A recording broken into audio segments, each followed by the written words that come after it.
Hello and welcome back from spring break. We're in week 10 in psychology of personality. And I've got to tell you something. A cruise is not a restful vacation, or at least not what I did. So I'm still tired. So I hope you have had a restful vacation. I had a great time, no doubt about that. But hope you had a restful vacation, some time away from school. At this point in the semester, we're sort of like what I like to describe it as sort of like the back curve of the racetrack here. We're not quite in the home stretch yet, but it's an important time to make sure you're sleeping well, eating well. The sun is starting to be out again. It's starting to warm up a bit. Take advantage of that to recharge. Get ready. Make for a good curve around there so when you come into the home stretch of the class, you have plenty of energy for a good finish. And here we are, the biology of personality. And so for this particular chapter, what we're looking at, sort of we borrow from I teach biopsychology as well. And one of the statements I make in my biopsychology class is biopsychology itself, as a subfield within psychology, has a particular way of seeing the world. Picture this as sort of like colored glasses that you put on. If I put green colored glasses, then everything looks green, right? Rose colored glasses, everything looks rosy. These are biopsychology covered glasses, which colored glasses, which attempts to explain all of behavior through biological processes. So we're looking for biological reasons for our personality in this case. So one of the evidence things that we have is that little children seem to be different from one another. There's some uniqueness.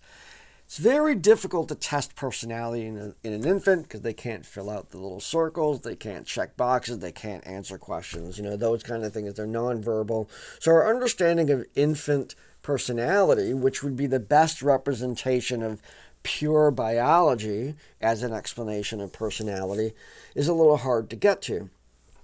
One of the areas that we have is temperament. And there have been different theories. Probably the most famous is Ainsworth and Bowlby's work to identify what were then termed as easy, difficult, slow to warm up, and then something else. We can't fit them in any category. The problem with that, to tell you the truth, is that easy and difficult really have to do with the perception of the individual that's taking care of the child. I know people who have hellion children and they float above it. They're gifts of God. Children are flowers to be, they can deal with it. Kindergarten teachers love the chaos. I mean, what I might find difficult is certainly not what they find difficult. And then, of course, we have the rest, neurotic parents that, the kids can't look at them cross-eyed without them thinking, I'm getting stressed out by my kids. And they're difficult. Label them as difficult. Nonetheless, here we have these ideas that there is differences. The way kids react, their openness to experience, maybe we get a little bit of that, their sociability, how they deal with frustration a little bit. We might have some indicators of that. Now, the question would be, to what degree, in terms of a great question of nature versus nurture, here we have this natural state of temperament, whatever it is, whatever theory we're going to use to describe it. And then, well, how much of that really carries on, or does life and knowledge and experience pretty much wipe that away, and whatever's left is really just the combination of all those other factors like we've been talking about in the class already. So we want to look at, is there a relationship? We want to discuss, is there a relationship between the personality early on and things that we see later on? Now, I'm going to qualify with this, because really there is not, I'm going to sneak you the answer, there's really not a whole lot of evidence that early personality relates to later personality. However, early personality does very much relate to attachment with their parents. If I perceive my child as easy or like me, I can deal with that. That's a whole different upbringing and may produce some predictable outcomes. But In this discussion, we can talk about that. We can talk about temperament. What I want you to think about is individuals that you may have encountered, your own children or peers or your brothers and sisters, who you can recognize what their early personality was. And is there any indication of that early personality later on in life? Is it still present? Is it still there? So having that discussion is going to be the discussion for this week. The assignment is actually a departure from my regular assignments.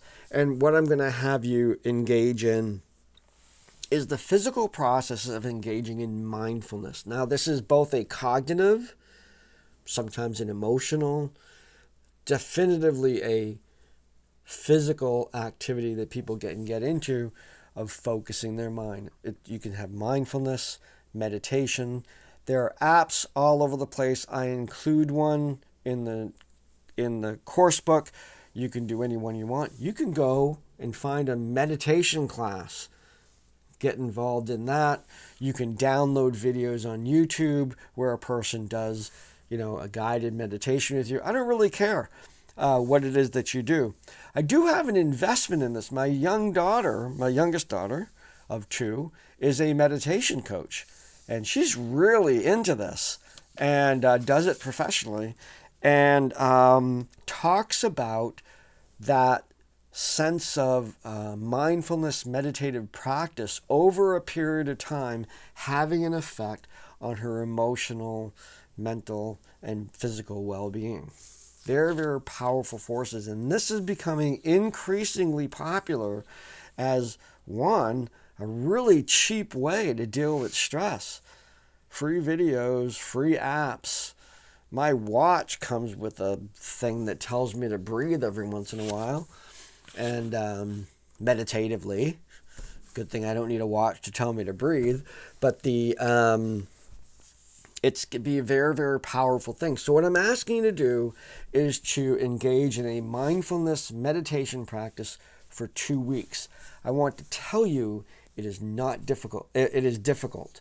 It is difficult to keep your mind centered. It is difficult to hold a position for a long time. It's difficult to not be distracted. And if you find good resources, it's going to remind you that all of that is okay. I use Apple Fitness. It's a subscription that I get on my phone, coordinates with my Apple Watch, and I do meditative practice pretty regularly, and it talks me through 5-minute, 10-minute, 20-minute meditative practice. Try to do that every day, and been doing that for a while, and I still get distracted. But it says, hey, if you go somewhere, just gently come back. You don't go into a state, well, maybe you do. Don't do any recreational drugs while you're doing this. We're not looking for that. Just make an attempt on it and be thoughtful of how that process is going and what it is meant to you to take that time over a period of 2 weeks, meditating, mindfulness throughout the day. Now, one of my favorite ways in terms of practicing mindfulness is not necessarily meditating, that sort of quiet, focused, attempting to focus. Sometimes I just become extremely mindful of what I'm doing. One of the things that I actually really like to do is washing dishes by hand. The water is hot, it's sudsy, there's this sort of like visible product that's going on, and sometimes I find myself getting really into the sensations that are going on and finding myself like losing myself in the process of that and just sort of everything fading away. And it actually has a really, really cool effect on any stress that I'm having or anything like that. That kind of mindfulness is what we call flow. It's the same energy that goes into artists, musicians, soloists that lose themselves into the solo, people who are, exercising and they get that exercise high. All of that's related to this ability to concentrate on one thing and sort of separate out other things.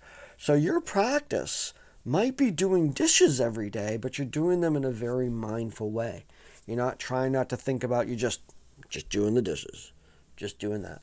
Could be I'm just dusting. Could be whatever, but being very mindful about it. That's okay too. If you find sitting on a cushion, doing this, if you're finding that difficult, then you might try these other things. On the ship, every day I went to the sauna. I don't have a sauna. And I go to the sauna and I did 15 minutes in there. And not only was it very, very quiet compared to the rest of the vessel, very hot, and but also very focused on the heat and the sensations and the smell of the wood and the little bit of steam that just comes from pouring water on the rocks and stuff like that. And it was but it was very intense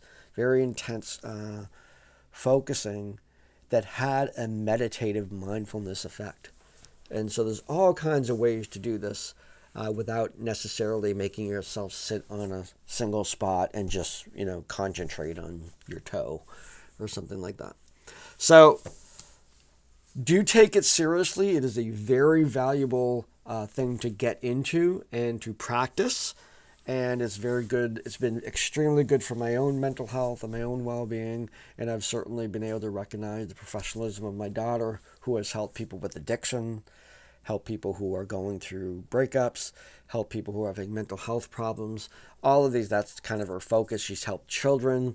She's helped, all of these individuals just to become more mindful and the benefits of that. So the assignment is for you to do that.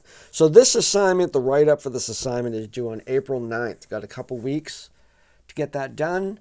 Document your practice. The whole thing is described in the course book, and I look forward to your expressions of your experience with that. Take it seriously because it's good stuff. Even though it might seem a little silly, it's not in your wheelhouse, this is really becoming a very important part of healthy well-being and self-care. Okay, so that's it for this week. Welcome back. Here we go. And I will see you next time. Be well.